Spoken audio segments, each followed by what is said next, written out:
So welcome to Israel Shalom, our dear friend, Secretary of State Marco Rubio. We are honored to have you in our midst, in our country. You have no idea how much it means to us in these challenging days and times that our nation has gone through and endured since October 7th. We are grateful to President Donald Trump for his friendship and solidarity with the people of Israel and the state of Israel. And we are grateful for his direct involvement in bringing back our hostages. You know, on October 7th, Israelis down there in the border from all facets of life went through hell, were abducted, kidnapped, beaten, raped, burned, and killed in cold-blooded murders. And we've gone out of that enormous and pain and crisis to change the reality. The entire nation of Israel went to fight, and we've... This is breaking news. Mark Rubio goes and meets with Netanyahu in the Middle East. Overcome our enemies. We always seeked peace, and we always wanted peace in our region. And I believe that your visit here, as well as your capability of changing and influencing our region, are enormous and can bring great hope to our people and the people of the region at large. Most importantly, we are screaming, aching, praying, working tirelessly to bring each and every one of our hostages back home. I mean, you know, when you're dealing with MAGA people, you have to ask yourself, is he about to say something like, make Israel great again? I mean, you know, just think about that for a minute. This is our biggest hope as a nation and as individuals. And I want to thank you for this effort that you're carrying on behalf of this holy. And Trump is like, let's make Palestine great again. You know, hey, get out, Palestinians. We'll rebuild it, make it into a tourist attraction for everybody in the world. And so you can look at it from the edges at a distance.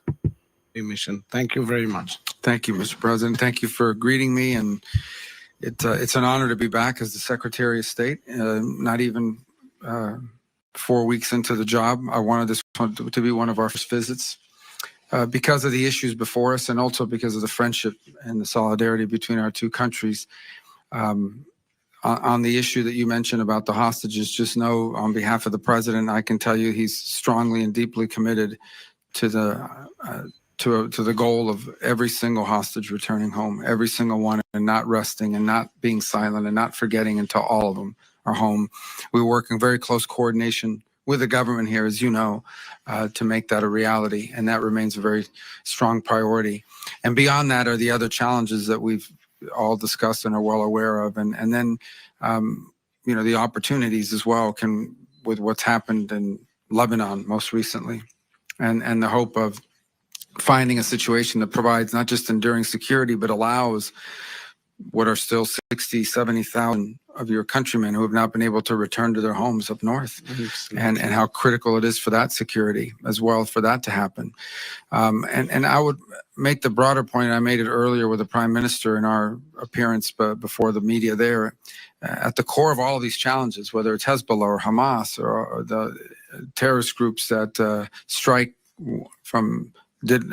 when Assad was in Syria, and what we see even confronting America and Iraq, the Houthis, is one thing. What's behind all of them? Iran. Absolutely. Iran. And by Iran, I mean the regime.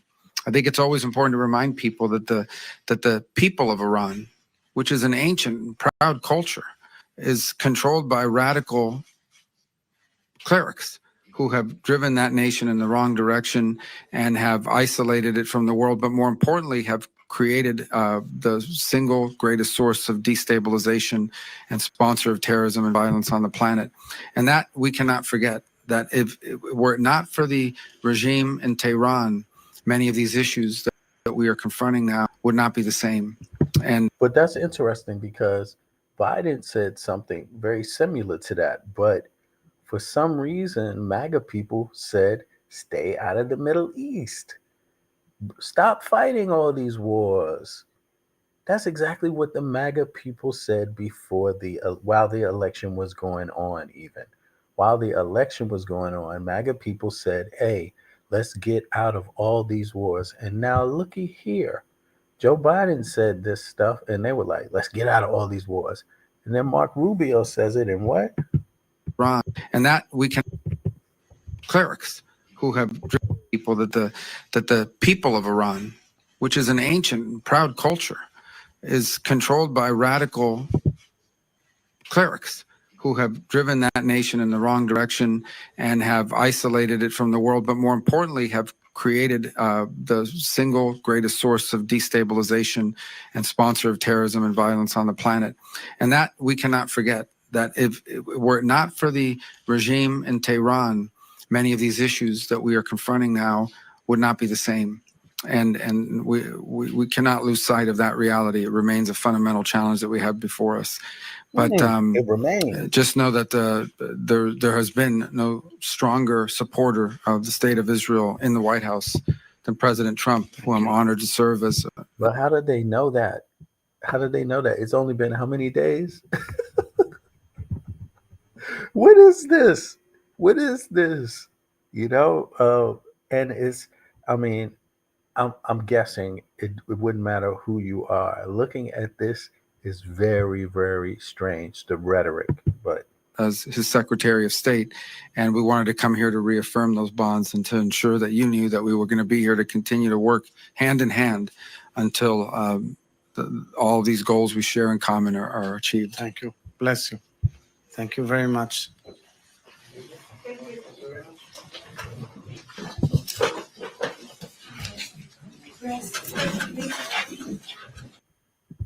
wow. For our viewers, we've been tracking the developments in West Asia. That is interesting. That is interesting. I didn't actually expect that, but this is what's going on right now.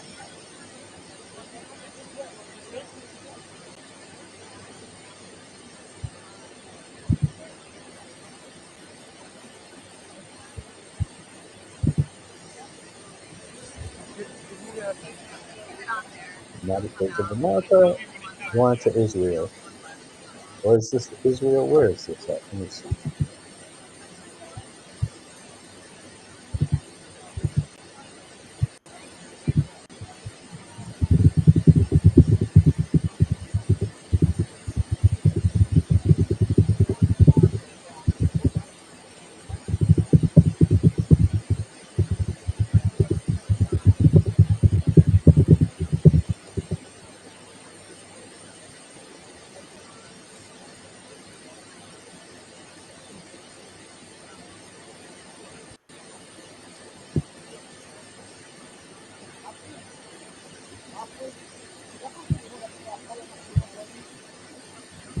So he visited Israel and he visited, and let me see if I can find it here.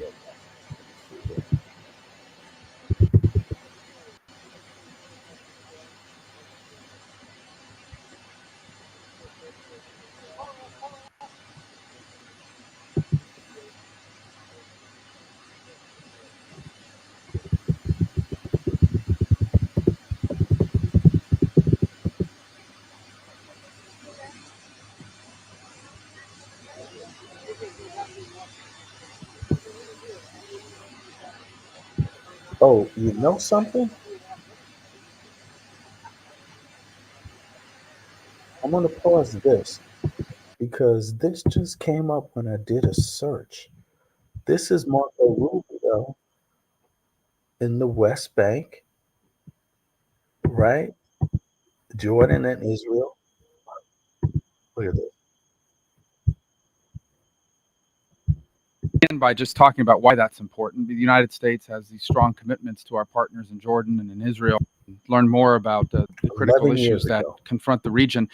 Let's begin by just talking about why that's important. The United States has these strong commitments to our partners in Jordan and in Israel, and a strong interest in the region and its stability.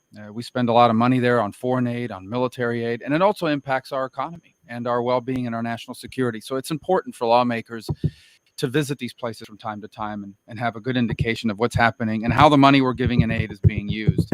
Our first visit was to Jordan. We had an opportunity to visit with the king, King Abdullah, who's very pro-American and an ally of our country, and talk about the challenges that his country faces. They're very concerned about Syria, about weapons in Syria, about instability in Syria, and about 400,000 refugees and growing that have come into Jordan. We also have a very unique partnership with the Jordanians in terms of security, and that's why we wanted to meet with their foreign minister. We were able to talk about this joint interests that we have on security, on intelligence, on partnerships. We also had a chance to meet with the former prime minister of Syria, who is now in exile, and talk about the Syrian opposition and their desire to get rid of Bashar al-Assad, who is a key ally of Iran. And finally, we got to see our folks in the embassy. We have great folks serving us in the diplomatic corps across the country. And do you see how he's you see that? You see this? Like, listen to the language that he used. This is 11 years ago. Isn't that a contradiction? Prime Minister of Syria, who has been in partnership with the Jordanians in terms of security, and that's why we wanted to meet with their foreign minister. We were able to talk about this joint interests that we have on security, on intelligence, on partnerships. We also had a chance to meet with the former prime minister of Syria, who is now in exile, and talk about the Syrian opposition and their desire to get rid of Bashar al-Assad, who is a key ally of Iran. And finally, we got to see our folks in the embassy. We have great folks serving us in the diplomatic corps across the country. That seems to have, this is interesting. Now, he's against Iran still, but it seems like his position on al-Bashir changed. Country, and we had a chance to visit with them. Some of them are from Florida. Our visit to Jordan was productive. We learned a lot about the country. We learned a lot about Bashir Assad. I'm sorry. Our relationship with Jordan and our ability to cooperate on intelligence and security. But we also heard about their tourism industry. We got a chance to see Petra, which is one of the. So let me see. Let me go back. Let's see. Let's see here. Come on.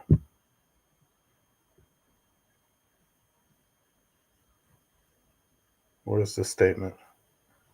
It's coming up.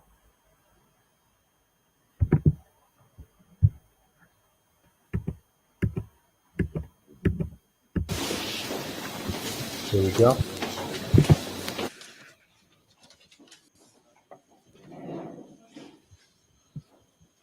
Things worth knowing.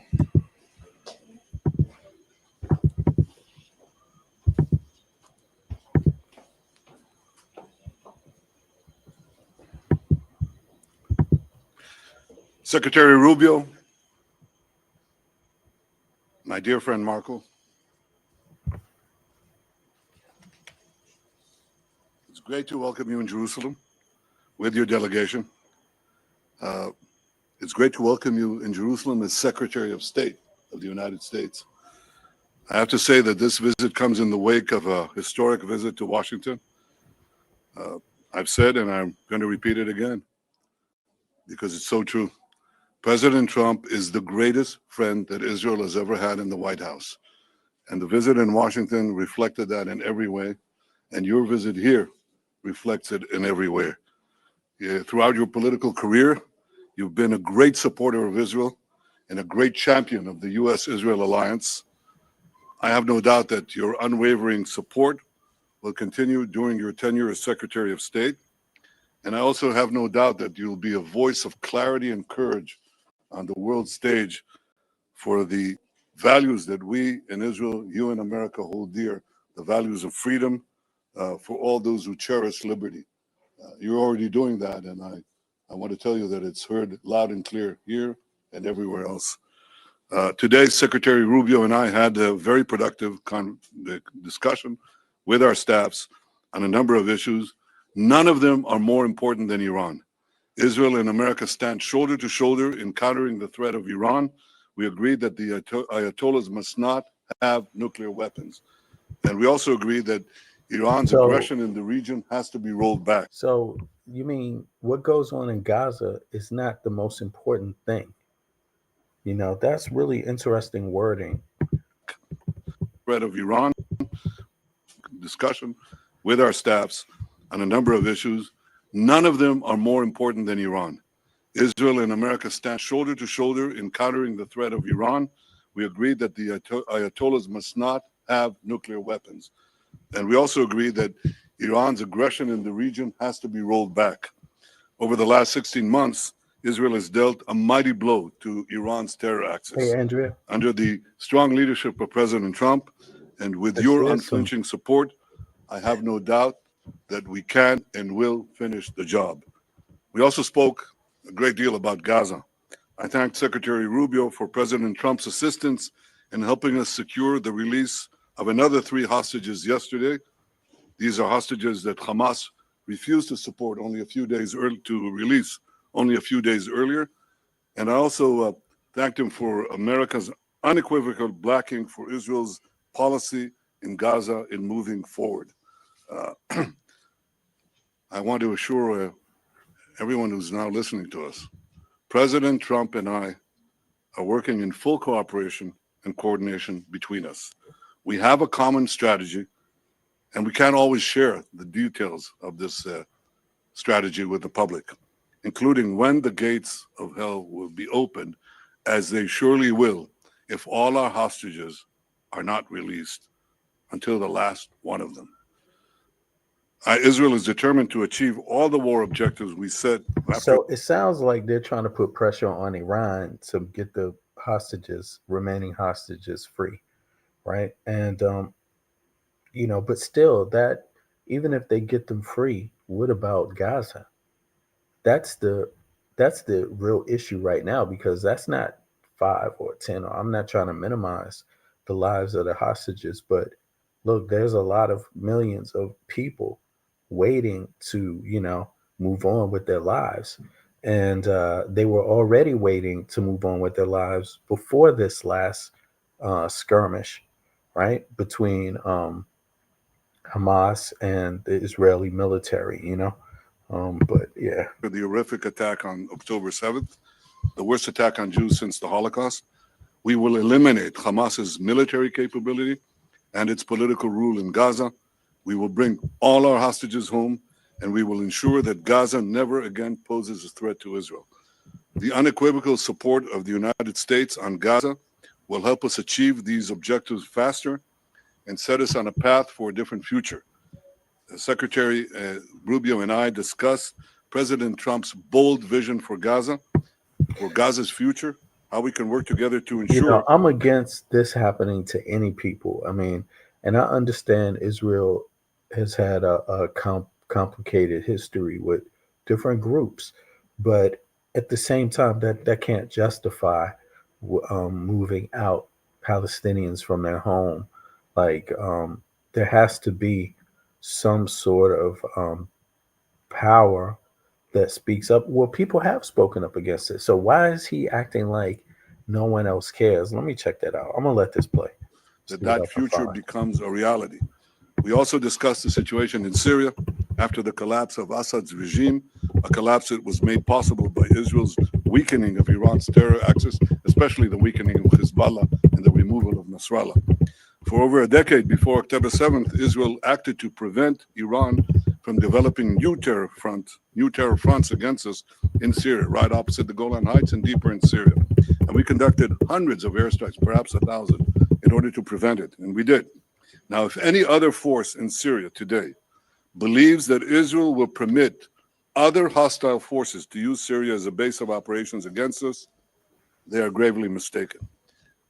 Israel will act to prevent any threat from emerging near our border in southwest Syria.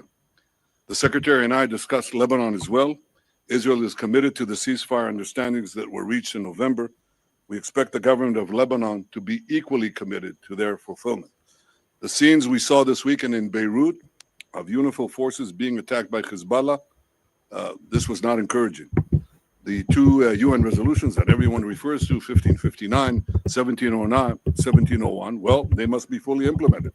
Hezbollah must be disarmed. And Israel would prefer that the Lebanese army do that job. But no one should doubt that Israel will do what it has to do to enforce the understandings of the ceasefire and defend our security.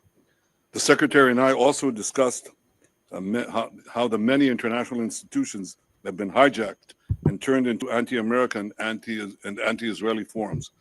We see that in the UN General Assembly, in the UN Human Rights Commission, where anti-Americanism is rampant, and more resolutions are passed about Israel than the rest of the world combined. And we see it especially in the lawfare that is being waged against America and Israel at the ICC, the ICJ, and elsewhere. The ICC has outrageously libeled Israel and issued arrest warrants based on utter lies. Like America, Israel is subject to the jurisdiction of the ICC and does not accept the court's authority. Israel commends President Trump and his administration for restoring his executive order against the ICC and for moving quickly to sanction ICC officials. The Secretary and I discussed working together to formulate a common strategy to deal with the threat of lawfare and neutralize this threat once and for all. So these are some of the issues we discussed today. Believe it or not, there were more, many more. We can say that the Middle East today many more, yeah, I bet. has many opportunities, many challenges, and we think we can realize the opportunities and also meet the challenges. And I have no doubt that working together, America and Israel will overcome the challenges and seize the opportunities. I have to say that I'm absolutely confident that under President Trump's leadership and working together with you, Secretary Rubio, Marco, the best days of our alliance are still yet to come. Welcome to Jerusalem. Welcome, my friend. Thank you, Mr. Prime Minister. It is an honor to be back here. I've been here many times before as an American visiting, and then as a member of the United States Senate, but now for the first time as the Secretary of State of the United States. And it's an honor to be here. And it's an honor to serve in this role on behalf of President Donald Trump, who, as you've accurately stated, Mr. Prime Minister, is a tremendous friend of Israel. There's been no stronger ally for Israel in the White House than President Trump. He's also a man that speaks clearly and unambiguously and makes clear his views on issues.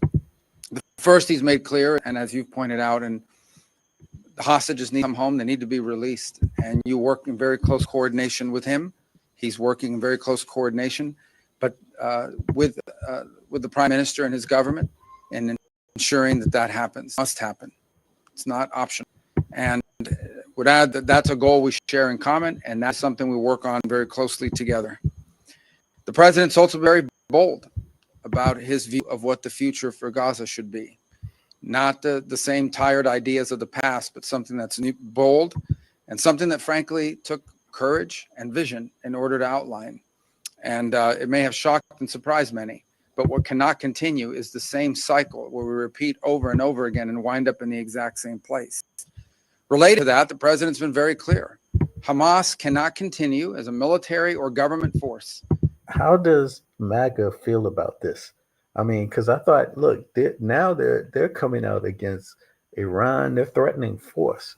How does MAGA feel about this? And what do you think will happen if a war broke out between Israel and Iran? And frankly, as long as it stands as a force that can govern, or as a force that can administer, or as a force that can threaten by use of violence, peace becomes impossible. They must be eliminated. It must be eradicated. On the broader issues that we discussed as well is the questions in Syria. And while the fall of Assad is certainly promising and important, if Syria replacing one destabilizing force for another is not a positive development. You see that? So wasn't he saying the removal of Assad? Hold on, let's go back. Let's see, what is it he just said here? Jordanian economy without heard about their tourism industry. We got on the diplomatic corps across the country, and we also had a chance to meet with a former prime minister of Syria who is now in exile and talk about the Syrian position and their desire to get rid of Bashar al-Assad, who is a key ally of Iran. And finally, we got to see our folks in the embassy. We have great folks serving us in the diplomatic corps across the country, and we had a chance to visit with them. Some of them are from Florida. Our visit to Georgia. Okay, well, he's saying the same thing, really. Okay, maybe I missed it before, but to me, it's like, how do you have it both ways? How do you have it both ways? You don't like you like the one who's about to take out the other one. You don't like, but then when they take over, you don't like them either. What do y'all think about that? What's going on with that? I mean, how is it that he doesn't like either side? How is that possible? And how is it Israel also is kind of with that notion too? Like, how does that sit with people? And that is something that we will watch very carefully as we Syria. And while the fall of Assad is certainly promising and important, if Syria replacing one destabilizing force for another is not a positive development. And that is something that we will watch very carefully as we seek to craft our own strategy with regards to how to approach the events in Syria. In the case of Lebanon, our goals are aligned and the same. A strong Lebanese state that can take on and disarm Hezbollah. MAGA, where's the MAGA folks at? This doesn't sound like staying out of these wars.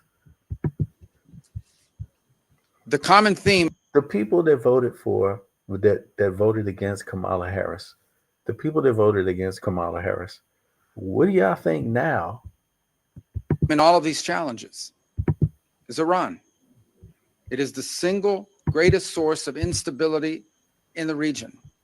Behind every terrorist group, behind every act of... Listen, I already know what's going to happen after this.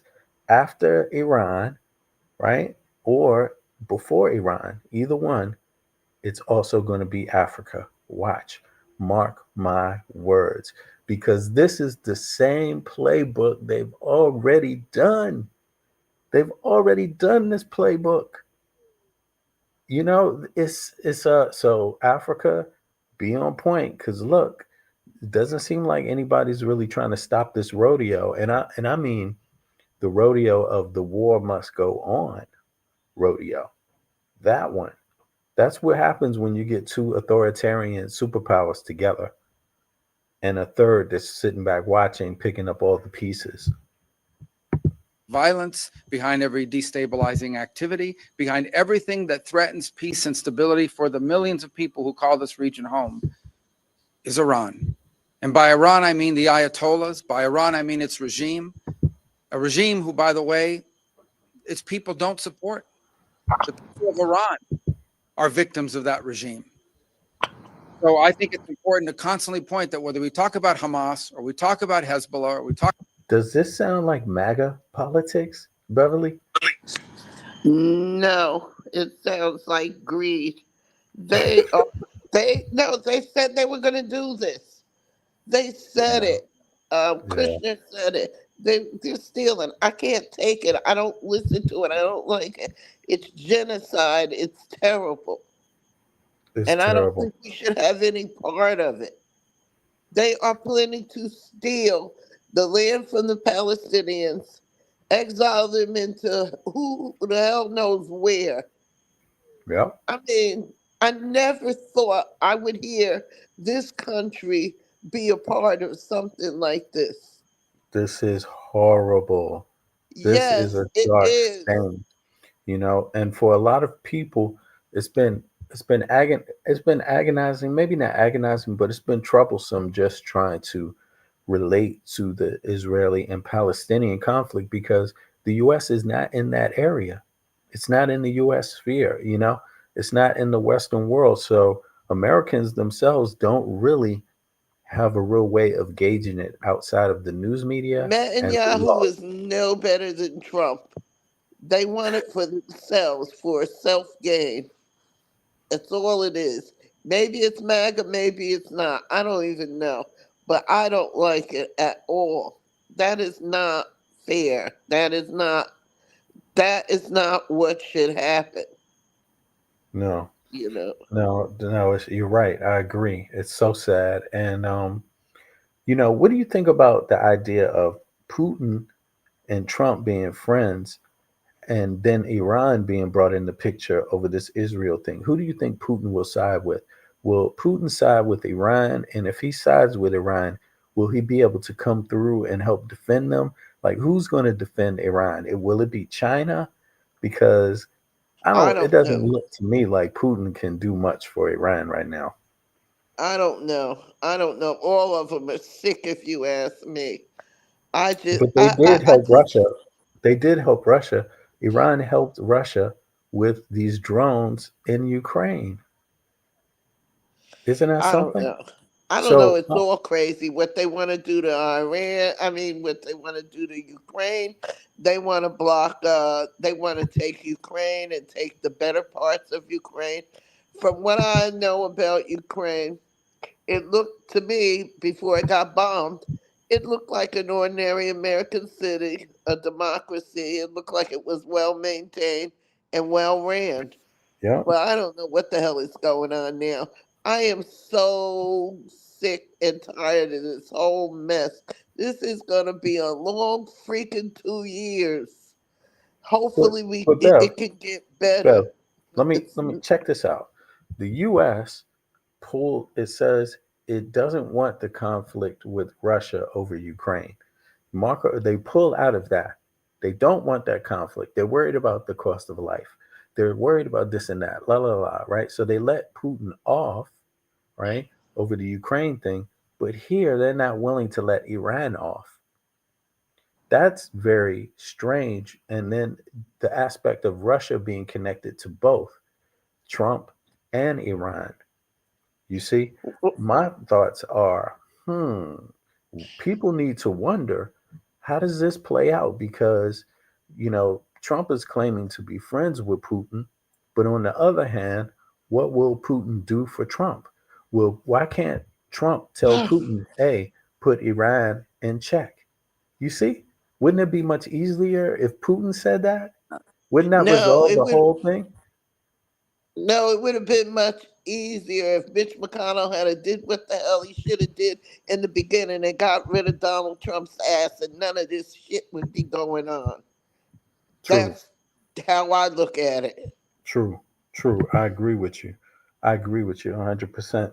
But still, even now, even if we just leave that out and we just deal with the easiest road now, if Putin is good friends with Trump, why doesn't Trump naturally tell Putin? Why doesn't he use that as a negotiating thing over with Ukraine? Hey, and also tell Iran to stop threatening Israel. Why doesn't he make I that don't part of have the a clue. negotiation? I don't have a clue Have about you that. thought about I that? Think really about don't. that. Think about that. I Because haven't thought about none of this, to be honest. Well, think Um, about that one. Think about that one because, and I want everybody to think about that one. Why doesn't Trump bring into the negotiation Putin and say, Putin, also part of this deal over Ukraine is that you tell Iran to stop harassing Israel? Why doesn't Trump do that? Wouldn't that be easy? Isn't that logical? Isn't that Trump, rational? Trump's not a logical person. Or he's not a rational. He's not a logical person. He doesn't think like everybody else. He's a freaking crook. And what do you expect him to do? And he's stupid on top of it. And he was already dumb, and he's even dumber because he got dementia. And everybody seems to overlook that and let this jackass run the country. Everybody is going every which way. The list: eggs, $13 a dozen. People getting fired for no reason at all because Mitch McConnell didn't do what the hell he should have did. But now all of a sudden he's going against Trump. Oh, they're all full of shit. I'm Mm, sick of the whole mess. mm, mm. I feel you, Bev. I feel you 100% on that. I agree with you, of course. You know, thanks for well, look, anything else you want to tell me about what's going on in the US right now? What else A is bunch of happening? shit. A bunch of shit. The price of eggs is going up. It's like I said, $13 depending on where you go. Costco doesn't have any eggs left. Uh the price of food is going up, up, up. Trump is taking away food stamps from people. housing payments. He's not helping anybody pay the rent, pay the electricity. I mean, people who really can't afford to pay it. I don't have to pay for my electricity and my heat. So I'm kind of, I'm lucky with that, and I can afford to pay my own rent where I am now. Thank God I'm not where I was before. So, Mhm. but it's just they want to cut Social Security. They want to go in and cut your pension. They want to do a whole bunch of shit. ICE is going around just grabbing people up for the hell of it. If you look like you're Spanish, you're subject to get pulled by ICE. People Mm, don't know whether they should hold their they carry their birth certificates. I'm not mhm, going nowhere, and ain't nobody taking me no damn where, because I'm not, mhm. and I'm not telling. They want you to report people to ICE. I'm not reporting nobody. That's not my job. And I do know people who don't have green cards, but I'll never tell it. I'll never tell on them. If they get caught, they get caught. If they don't, they don't. I don't care. I'm Yeah, not. I hear you. Well, I would never, whatever I did about immigration, I would never go about it the way Trump is doing it. And because I have respect for people's human rights and people's feelings, although there is something called illegal immigration, but there's also something called asylum. And then on top of it, there's also something called guest He's worker taking programs. people with green There's, cards, people who have been here. yeah, that's They're not terrible. supposed to be touched. He's No, taking people with green cards. He's taking children. He wants to no. take birthright citizenship away. He is not listening. And what makes me so mad, these Congress people won't do anything. I just don't get it. I don't get it. I don't get it. I wake up, I have nightmares about this stuff, what I the hell think he's it's doing. because they right now Congress, the you mean the Republicans? Why don't the Republicans do something? Because I mean they can do anything they want. They have the majority in all branches of government. And it's a bunch of evil asshole looking white men that should have been dead.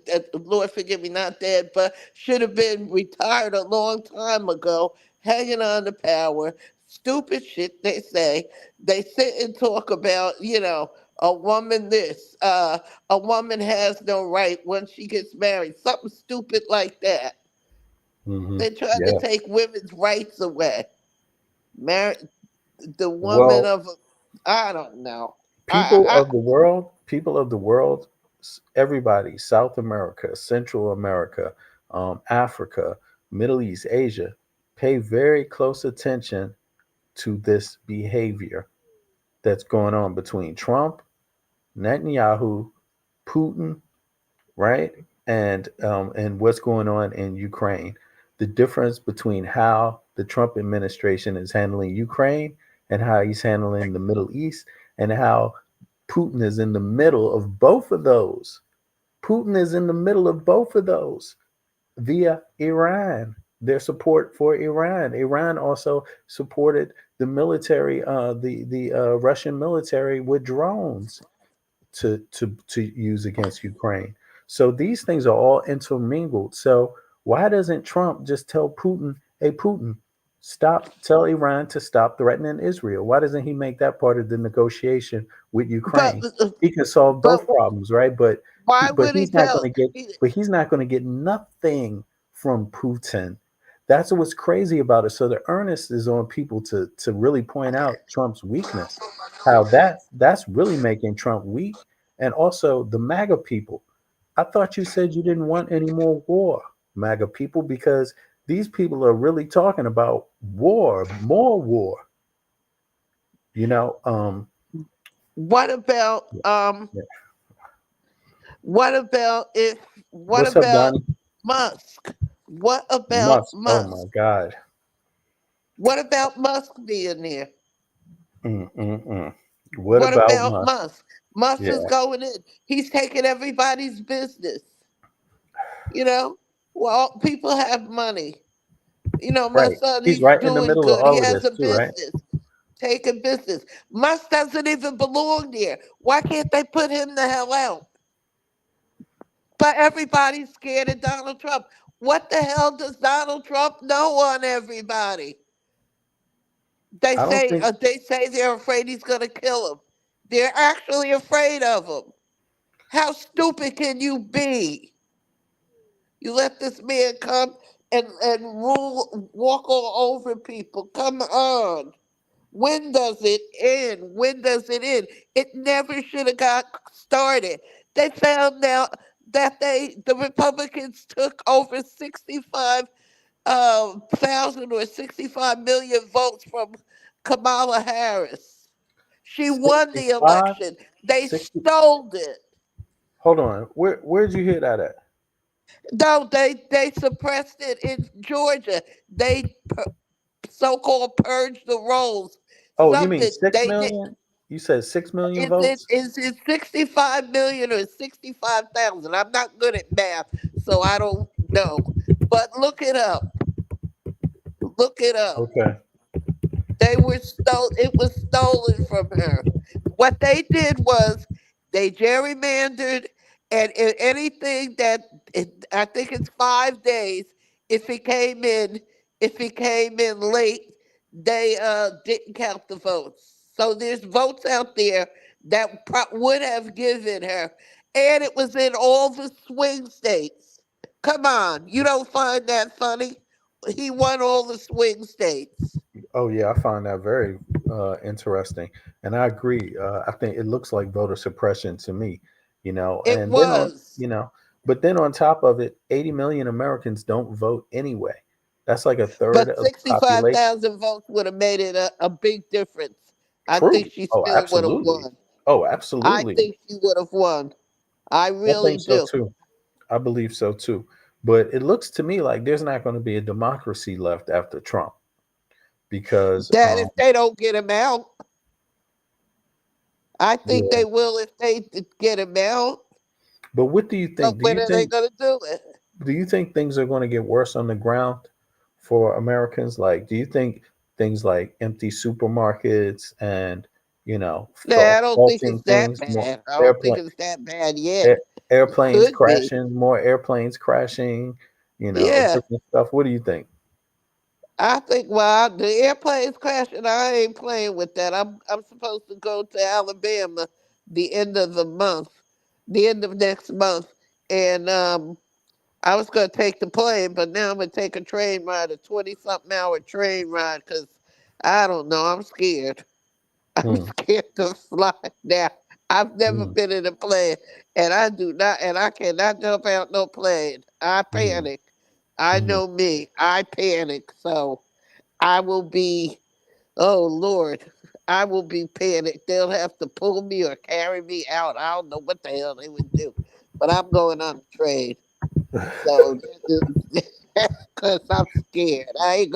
I'm not I gonna agree. lie to you. I agree. I You ain't am got to explain it to me. I got you. I'm I feel you. I scared wouldn't for either. I'm I, scared. I I, really would love for somebody. I would love to have money to pay somebody to drive me, ride in a car. To tell you the truth, Look, listen, I would love to fly I love to fly and I would love to fly in the US, but not while Donald Trump is the president. Nope. Not while Trump is the president. Period. This thing got to be worked yeah. out. And it's like, luckily, I got my passport renewed just before Trump got into office. Mine was renewed in the first week in January. So I got like 10 years on my existing one now. So I don't really have to be in the US, and I can go 2 terms before I need another passport. But I'm hoping that this issue gets resolved because this is really unfortunate, and I think it's also so unfair for Americans. What is the 25th Amendment? Because they are talking about doing the 25th Amendment on Trump. What is that? Hello?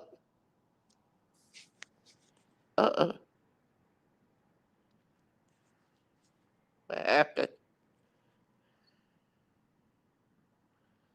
Can you hear me? No, I didn't hear you. I asked you what was the 25th Amendment. Okay. The 25th Amendment. Hold on, let me straighten this out. The 25th Amendment. Let me check that out. That's a good question. And thanks for reminding me. Oh, I said, oops.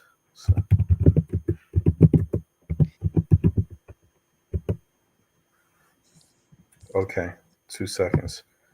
Boom, boom, boom.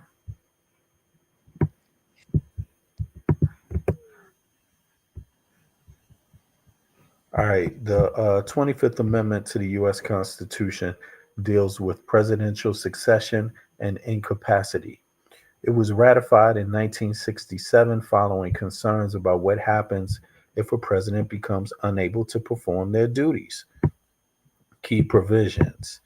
Let's see here. What does it say? If the president dies, resigns, or is removed from office, the vice president becomes president.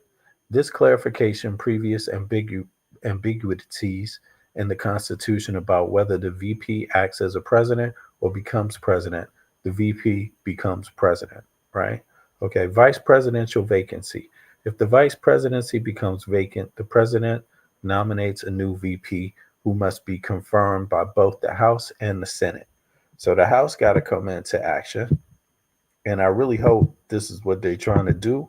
But in any case, I don't like Vance either. But I was just going to say, Vance ain't no better. He's right. a hillbilly. Yeah, Fucking Appalachian hillbilly. Exactly. I agree. But let's check this out. For example, Gerald Ford became vice president after Spiro Agnew resigned in 1973, and Nelson Rockefeller became vice president when Ford became president after Nixon's resignation. Okay. In the case of presidential incapacity, it says, let's see here. It says the president can voluntarily transfer power to VP if they are temporarily unable to perform their duties. Like a surgery, blah, blah, blah. The president must notify Congress in writing, and the VP serves as acting president until the president declares themselves fit to return. Example, George W. Bush temporarily transferred power to Dick Cheney during medical procedures in 2002 and in 2007. Okay, now what is this? Let me see. Removing an incapacitated president, Section 4. If the president is unable to perform their duties but does not step down voluntarily, the vice president and a majority of the cabinet can declare the president incapacitated and transfer power. That ain't gonna happen. This might happen because these people around him are also very weird. They're very weird, but I don't know. We don't know. I don't know for sure, and I don't really know at all, actually. But I'm just saying, this sounds like something somebody might be interested in doing if you want power, you know. But okay, let's see here. Can declare the president incapacitated and transfer power to VP as an acting president. Okay, if the president disputes this, Congress must decide within 21 days. A 2/3 majority in both chambers is required to remove the president permanently. 2/3. Okay, that cannot happen. That could happen. Maybe, probably not. If Republicans don't want it, it ain't happening. They all have to want it for that to happen. Why it matters.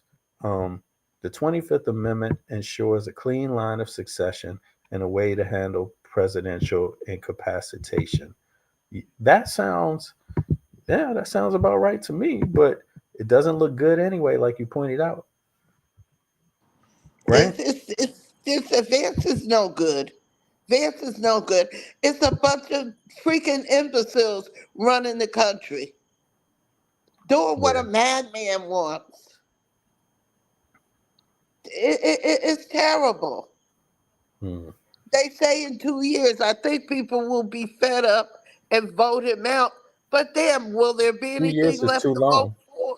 Right. 2 years is too long. Will there be anything left to vote for? Exactly.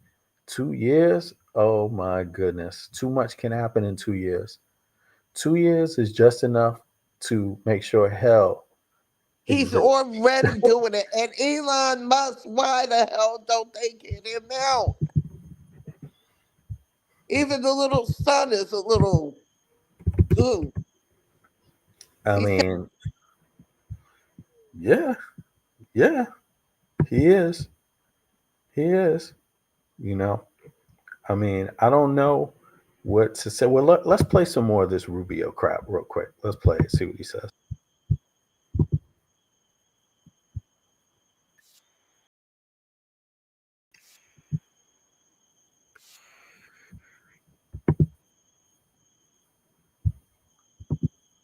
Anyway, let's flip over to this one real quick. Just give me a sec, Bev. I need to see this myself. Let's see here.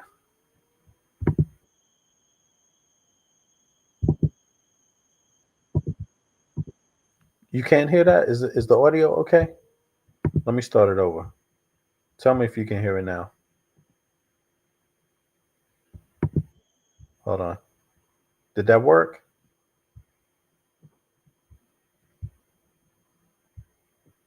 Let me know if you can hear it.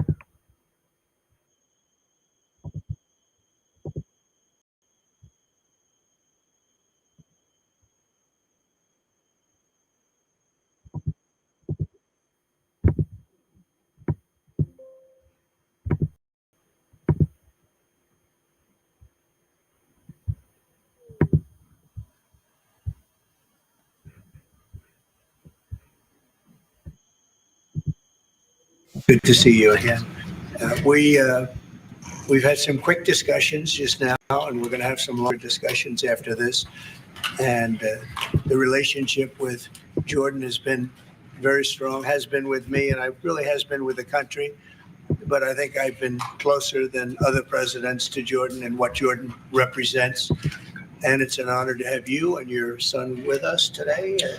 And if you'd like to say a few words, and thank you very much. Mr. President, thank you very much for having us in so short after your inauguration. I think just as a testament to what you said is a special relationship between our two countries and the personal relationship of friendship and trust between the two.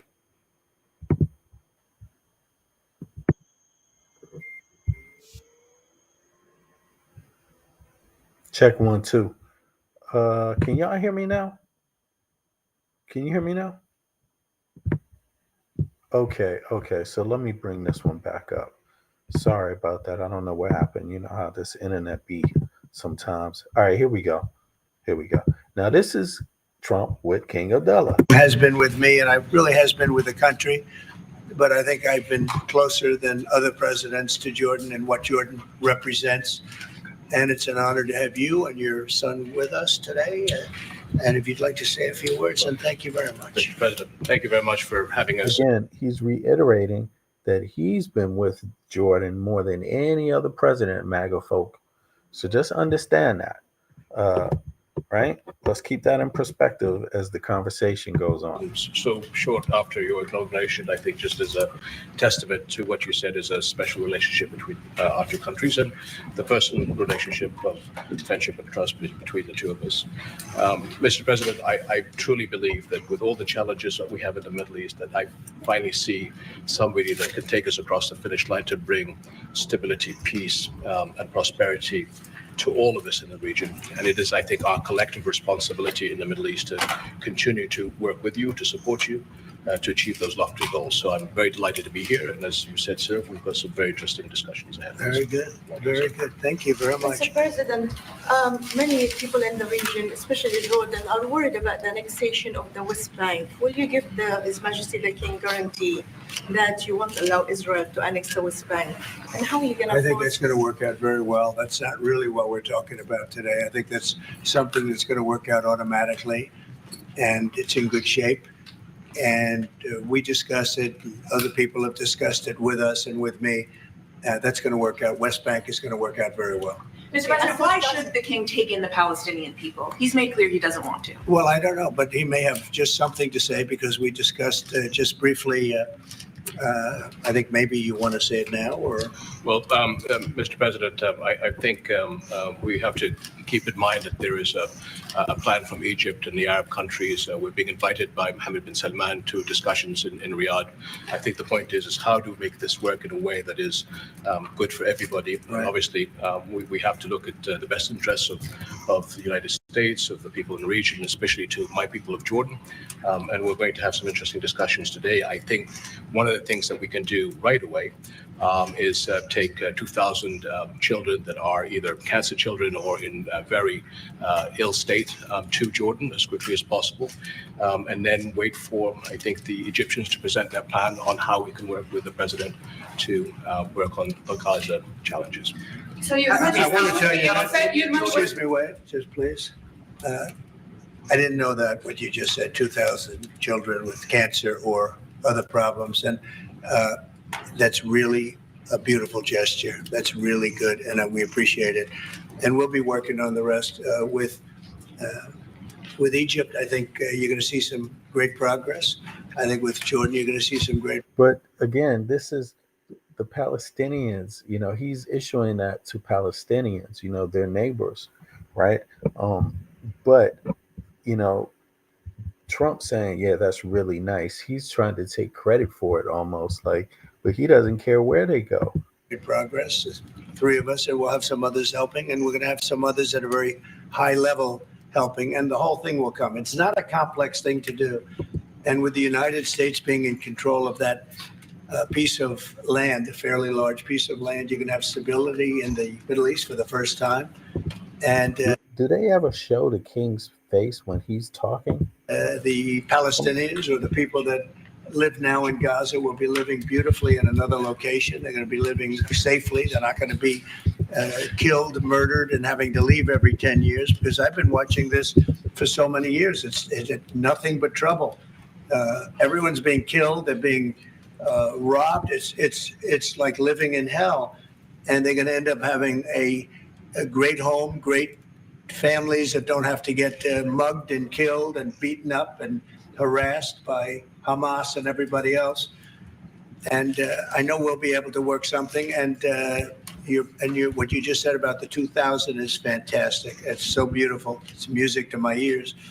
But we're going to be able to work something. And look at that, music to my ears. He's like taking over the gesture, and he's totally ignoring what mostly everyone else says, which is like, you can't do that. That's like, you know, that's the end, you know, and he's trying to walk the whole idea through like he doesn't hear any objections at all from anyone. I'm gonna play a little more of this and then check in on something else. Hold on. Work something also with I believe not 100%, but 99%. We're going to work out something with Egypt. But Mr. President, during your election campaign, Mr. President, how is the U.S. going to own Gaza? Your White House has made clear taxpayer dollars won't be used for this. So what money are you going to use to buy Gaza? We're not going to buy anything. We're going to have it, and we're going to keep it, and we're going to make sure that there's going to be peace, and there's not going to be any problem, and nobody's going to question it. And we're going to run it very properly, and eventually we'll have economic development at a very large scale, maybe the largest scale on that site. And we'll have lots of good things built there, including hotels and office buildings and housing and other things. And we'll make that site into what it should be. And the people from Gaza who wouldn't be able to be there for years, because you're talking about just to get it and prepare it. And who wants the American military there on the ground? What Americans want the American military there on the ground? And what nations don't want that? You know, that is the question. And I don't think that conversation is happening right now yet, but it should start to happen really fast, because if Trump sends the military there, that is going to be a catastrophe for the U.S. The U.S. will have to fight, you know, and I thought MAGA people didn't want that. I thought they didn't want that, you know, to take care of all of the problems that currently it has. But in any case, while this fool talks, here is who's against this proposal by Trump. Let me know if you can hear it.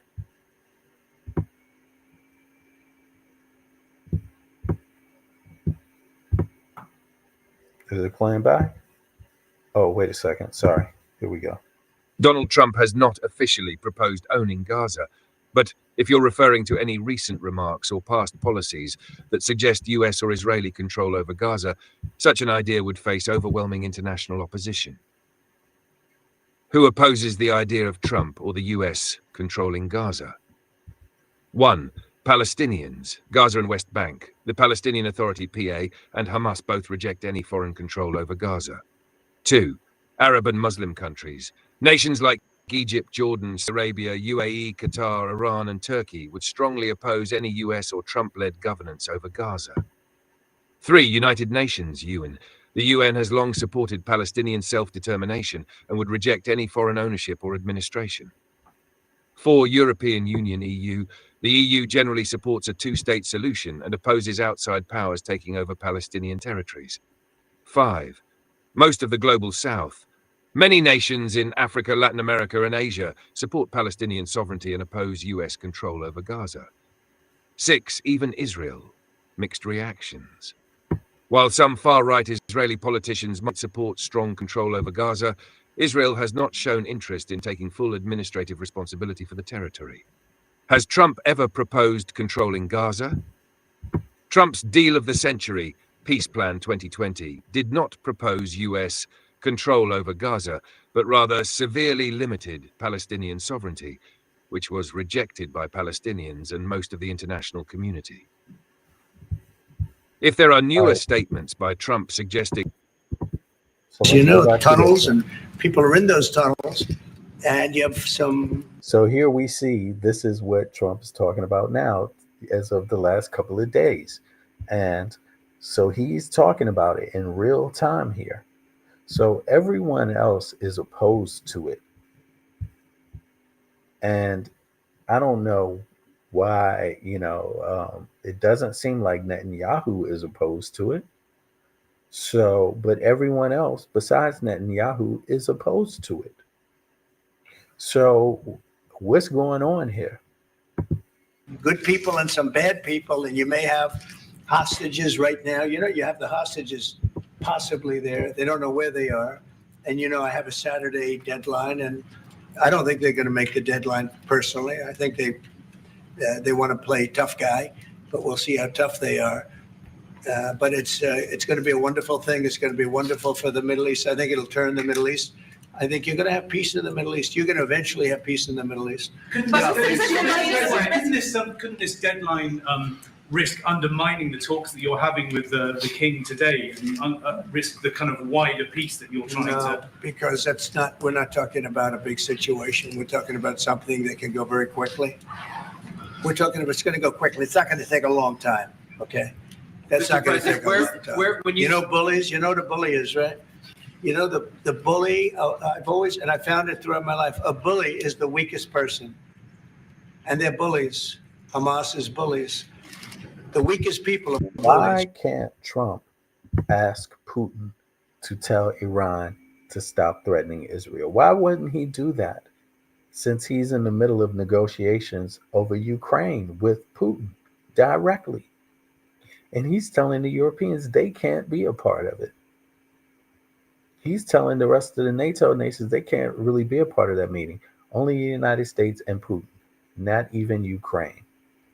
And yet he's going here and talking about taking over Gaza and going to war with the Iranians and whoever else, when everyone else is opposed to that. You know that, right? All right, go ahead. Mr. President, you were saying that Palestinians will live somewhere else safe. Where exactly do you want them to live? Well, it's not where I want them to live. It's going to be where we ultimately... He is a bully, Andrea. He's definitely a bully, and he's definitely talking about himself. It couldn't be more obvious, right? Exactly. It's him. Everyone else is like, what are you doing? Use as a group. And I believe we'll have a parcel of land in Jordan. I believe we'll have a parcel of land in Egypt. We may have someplace else, but I think when we finish our talks, we'll have a place where they're going to live very happily and very safely. And, don't forget, only want to be on the Gaza Strip because they don't know anything else. They've never had an alternative. And they don't want to be on the Gaza Strip, but they have no choice. They have to be. And they're being killed there at levels that nobody's ever seen. No place in the world is like as dangerous as the Gaza Strip. They don't want to be there. They have no alternative. When they have an alternative, not one person will want to stay where they are. Nobody wants to stay there. They're living in hell. It's a death trap. Mr. President, how do you know that the Palestinians don't want to leave their land? Some people say this is ethnic cleansing. You won't be able to force them to leave their land. We're moving them to a beautiful location where they have new homes, where they can live safely, where they'll have doctors and medical and all of those things. And I think it's going to be great. Yeah, any questions? King Abdullah, what do you think about the U.S. taking over the Gaza Strip? Do you want to see the U.S. own the Gaza Strip? Well, I think, as I said earlier, the president is looking at Egypt coming to present their plan. As I said, we will be in Saudi Arabia to discuss how we can work with the president and with the United States. So I think let's wait until the Egyptians can come and present to the president and not get ahead of ourselves. And is there a parcel of land in Jordan that you're willing to have Palestinians? Well, I think what we said, I have to look at the best interests of my country. I think the president is very happy that we do this thing with 2,000 children as quickly as possible. And again, I believe that the president is looking forward to getting a group of us Arabs here to discuss the overall plan. And last question, the 2,000 children. Now, I've said this before, and I've asked this question a few times, and I asked to my Palestinian friends also, and other people. And that question is, do you think that number one, who really cares about the Palestinians? Do any superpower really care about the Palestinians? And that's what I've been saying the whole time, really. And even Israel was superpower. I mean, you could see the play here, because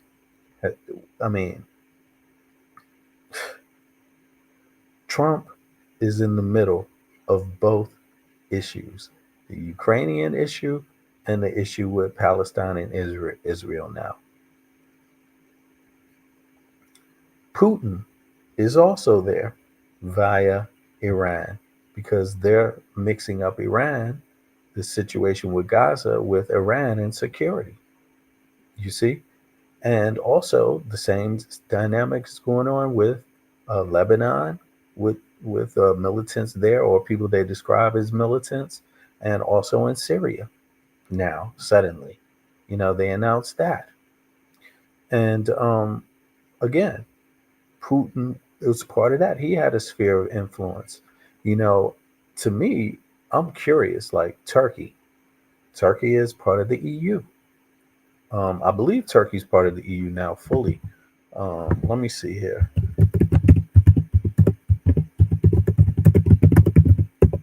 I believe Turkey's part of the EU. Oh no, it said not yet, but it's a candidate membership since 1999. What? They have a customs agreement. Let me see here. But it's a member of NATO. Right, it's just customs. But let me see here.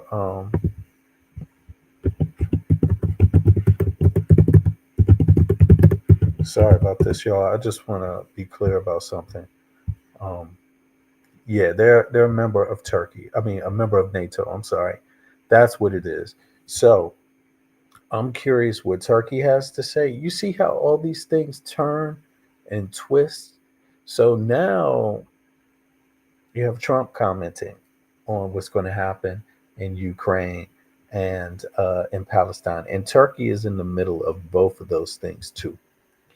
You see, and Trump is saying, so this is going to be very interesting, but so far I cannot imagine Turkey being in favor of Trump doing that to Palestinians. And to me, it seems like Trump is out to turn every nation against the United States. Ultimately, whether he's doing it on purpose or not, I don't know. No one will ever know for sure. that goes to motive. But unless he's right, later in history, there'll be some writings about him when he's not around anymore. But it seems like he's damned sure determined to run the U.S. into the ground. And we're examining it in real time, and this is how, by going against all of his allies, and also at the same time, looking like he's trying to spark up more war. So how can you be more hated? It's like you the same old people who hated you, really. I mean, Iran still hates you. Putin's your friend. That's strange because Iran and Putin are like best players together. They help each other in war. So that shows you that's a missing game going on. That's a missing part of the game. There's a bigger game going on. And so my advice is, Africa, be on guard and make sure the game doesn't come to you. And it already is in Congo and in different places. The game has come. Start thinking about not wanting it to continue to be shaken up. Because as you see, like I've been saying for a minute, people like Trump and people like Putin, they will team up and go against others. And China, you never know. China in the end might end up going against them. Putin, you don't know. But things change. And right now, just examine what's going on between Palestine. Africans said free Palestine. Africans, why don't you tell Putin to tell Iran to stop attacking Israel? The Africans that support Putin, why don't you do that? Because the more war they generate, like kinetic energy, it's going to spread. It's going to spread. Are those from the Gaza Strip? Absolutely, from the Gaza Are Strip. you willing to change your mind, Mr. That's from the President? Gaza Strip, the 2000. Are you willing to change your mind if you hear the Egyptian and the Arab plan end of the month? If they present you something different, are you open to I another think plans? we sort of have gone down the line. We know pretty much what is going to be presented. And I think it's going to be something. King Abdullah's eyes. His eyes do not look good. He's blinking. Mind if you hear the Egyptian and the Arab. Like he is really having he has some sort of nerve condition or something. The Strip, the 2000. Are you willing to change your mind if you hear the Egyptian and the Arab plan end of the month? If they present you something different, are you open to I another think plans? we sort of have gone down the line. We know pretty much what is going to be presented. And I think it's going to be something that's going to be magnificent for the Palestinians. They're going to be in love with it. I did very well with real estate. I can tell you about real estate. They're going to be in love with it. This is an insult. This is an insult. How do you manage to insult everyone? The people that hate you and the people that support you? I mean, like, this is just wild. But Mr. President, doesn't concern you that moving 2 million people from there? It's a very small number of people relative to other things that have taken place over the decades and centuries. It's a very small number of people, and they're living a terrible life. Look at the way they're living now. Nobody's living like that in the entire world.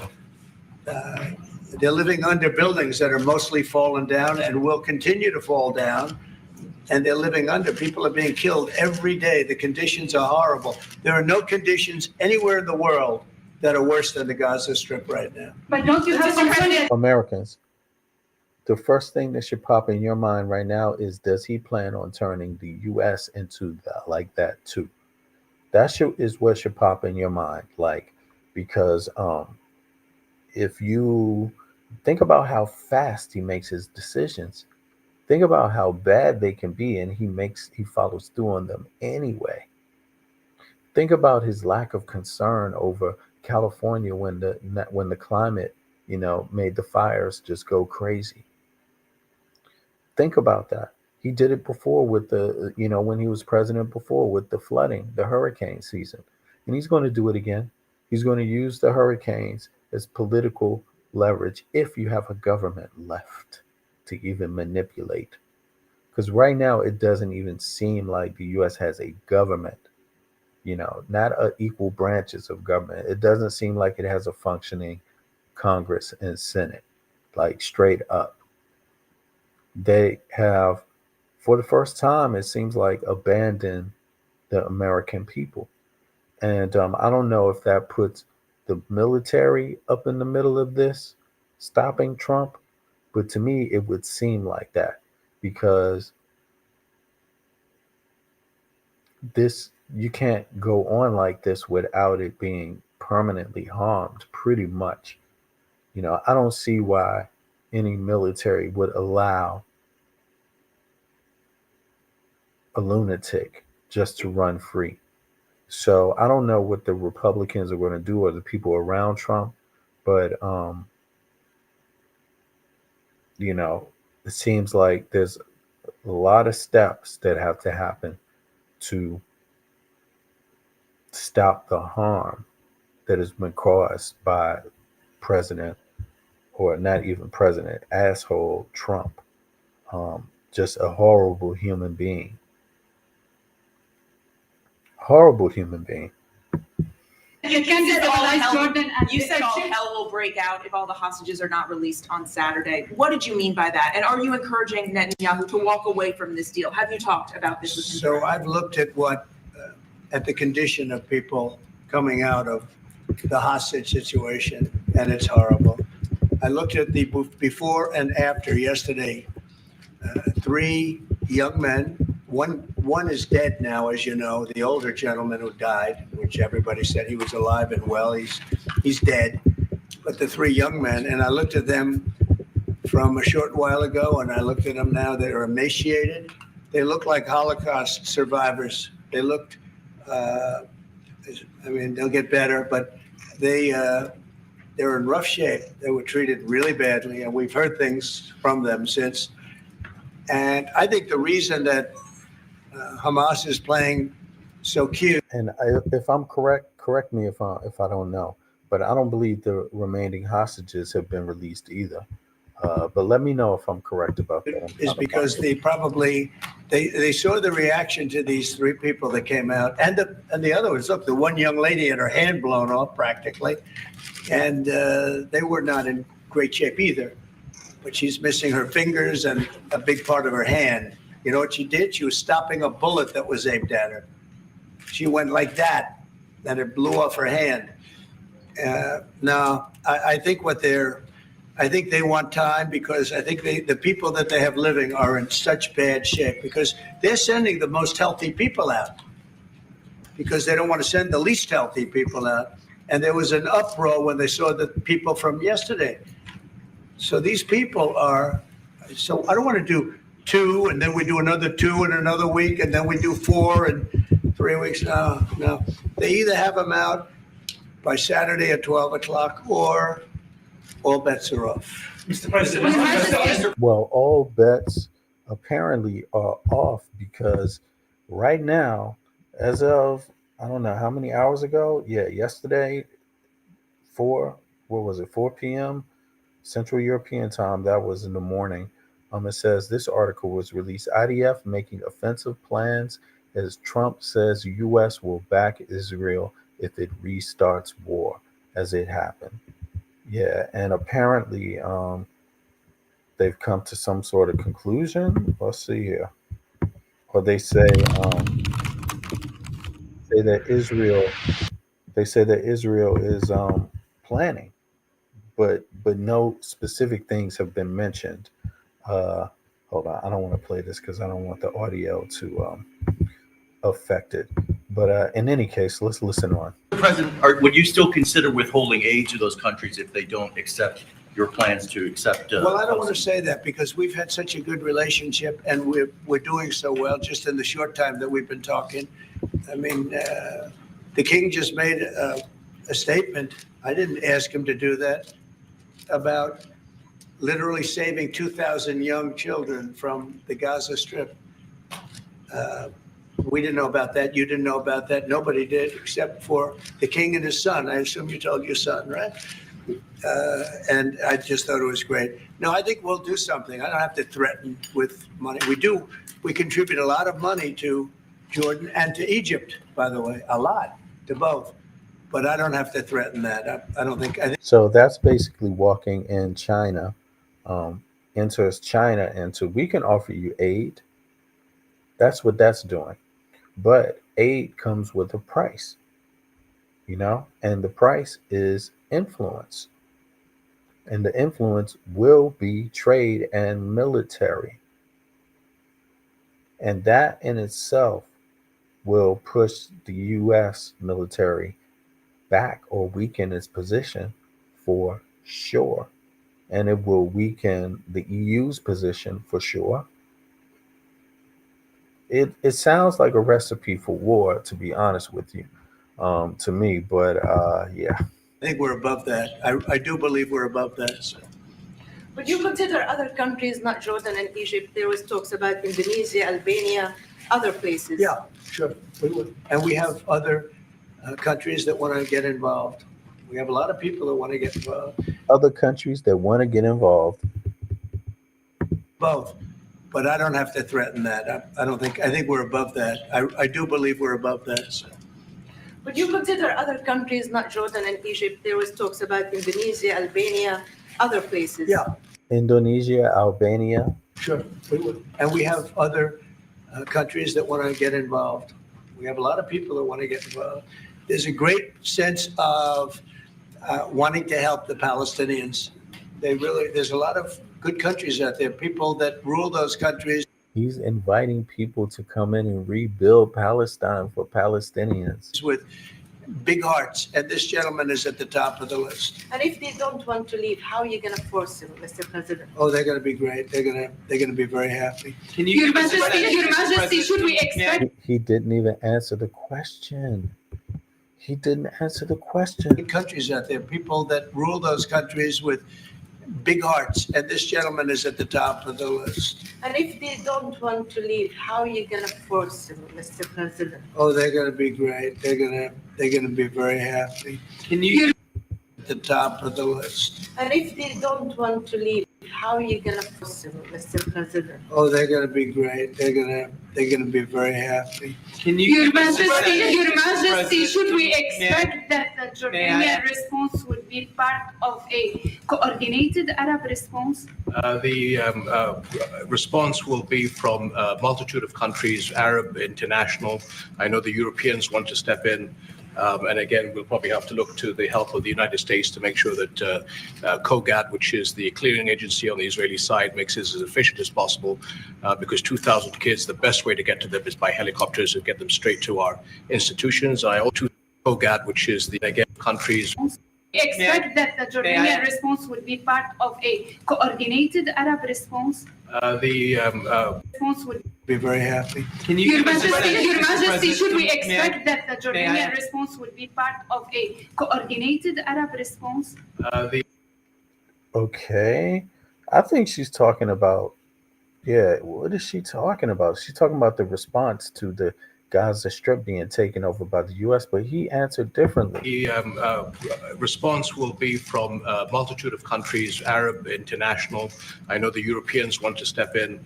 And again, we'll probably have to look to the help of the United States to make sure that COGAT, which is the clearing agency on the Israeli side, makes this as efficient as possible. Because 2,000 kids, the best way to get to them is by helicopters and get them straight to our institutions. I also believe that quite a few countries would also probably like to take some of those kids and have them treated in their hospitals. So we hope to launch this ASAP. Yes, and that's right. Okay, so they dodged the question. Yeah. This is horrible, but yeah. What can I say? This president is not a president that listens to people. You see, not at all. Biden listened to people. He did. Kamala Harris listened to people. She may not have agreed 100% or with everything, even if she agreed with some of it, or maybe she agreed with a lot of it and just wanted to get everything put into some real possible happenings, to formulate it in a way where it could happen. But generally speaking, she listened to a lot of people. and particularly regarding this issue, the issue over Palestine and Israel. And I have to say, I'm not impressed with Netanyahu at all. I'm not impressed with him. I'm so sorry that my nation supported him. To me, he's too extreme. Period.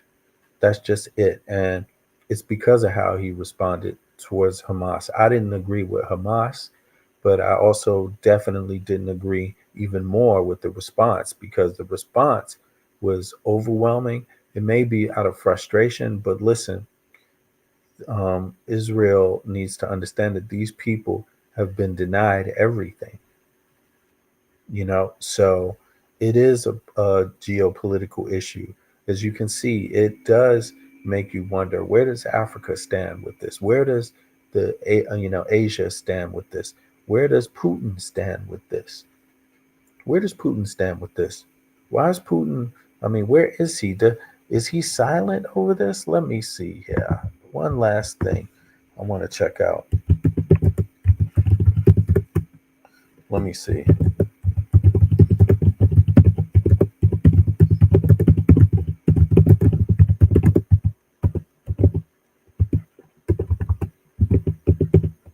Let me see here. Does Putin disagree with Trump on Gaza? Let's find out. Oh, he said he doesn't agree.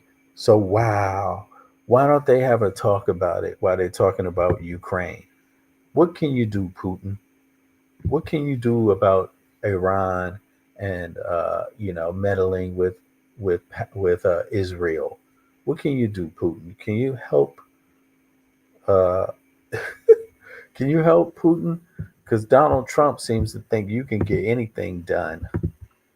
This should have been done by the Biden administration, but they didn't do anything. They didn't know what the hell they were doing. So this should have been done by the Biden administration. This should have never happened, because October 7th would have never happened. If I were president, zero chance of happening. You wouldn't have had that whole mess where the Middle East got blown up, and you wouldn't have had Ukraine and Russia fighting. That would have never happened. And by the way, we're making good progress there, I think. I really think we're making some very good progress. Mr. President, you said before that the U.S. would buy Gaza, and today you just said we're not going to buy Gaza. We're not going to have to buy. We're going to have Gaza. We don't have to buy. There's nothing to buy. We will have Gaza. What does that mean? No reason to buy. There is nothing to buy. It's Gaza. It's a war-torn area. We're going to take it. We're going to hold it. We're going to cherish it. We're going to get it going eventually, where a lot of jobs are going to be created for the people in the Middle East. It's going to be for the people in the Middle East, but I think it can be a diamond. It can be an absolute tremendous asset for the Middle East. And you're going to have peace. It's going to bring peace in the Middle East. Gaza, the way it is right now, every 10 years, you're going to have the same thing happening. I've watched it so long, all the death and destruction of Gaza. The civilization's been wiped out in Gaza. No, it's going to be a tremendous thing. It's fronting on the sea. It's going to be a great economic development job. It's going to put people to work, a lot of people to work. And those people are all going to be from the Middle East. And just to follow up with one on that for King Abdullah, can you clarify again, sir, how do you feel about the U.S. taking Gaza, as the president said? Well, again, this is something that we as Arabs will be coming to the United States with something that we're going to talk about later to discuss all these options. And Mr. President, take it under what authority? It is sovereign territory. Under the U.S. But that wasn't even the question. The question is, where does he stand? Not other Arab leaders. And, of course, the Palestinians in this situation can do nothing about it, obviously.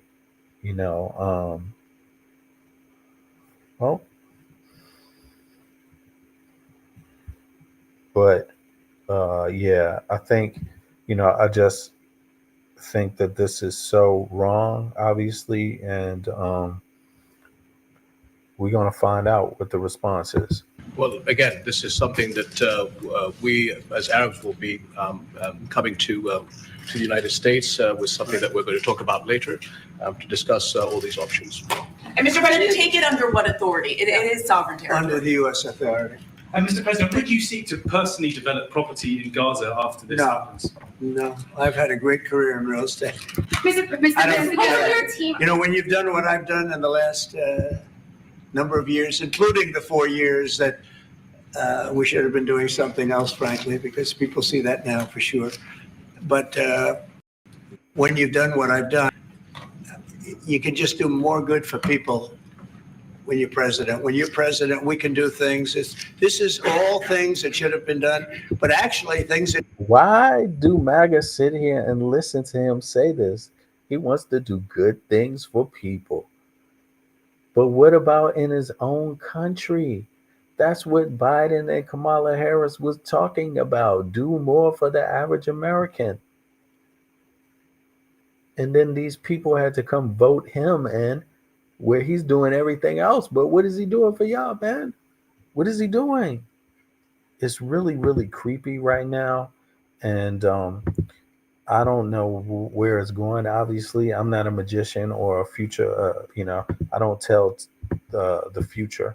But to me, it seems like he has found a way. Obviously, it's called madness. But he has found a way to give everybody an opportunity to respond. Everybody, every dimension, Muslims, what do you think about this?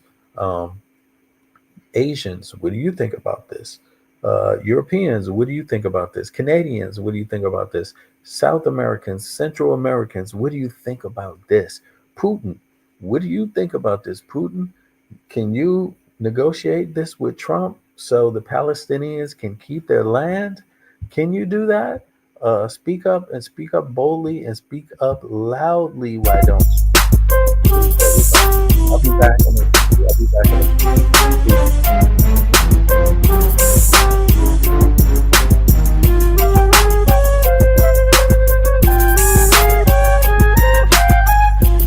It should have had to be done.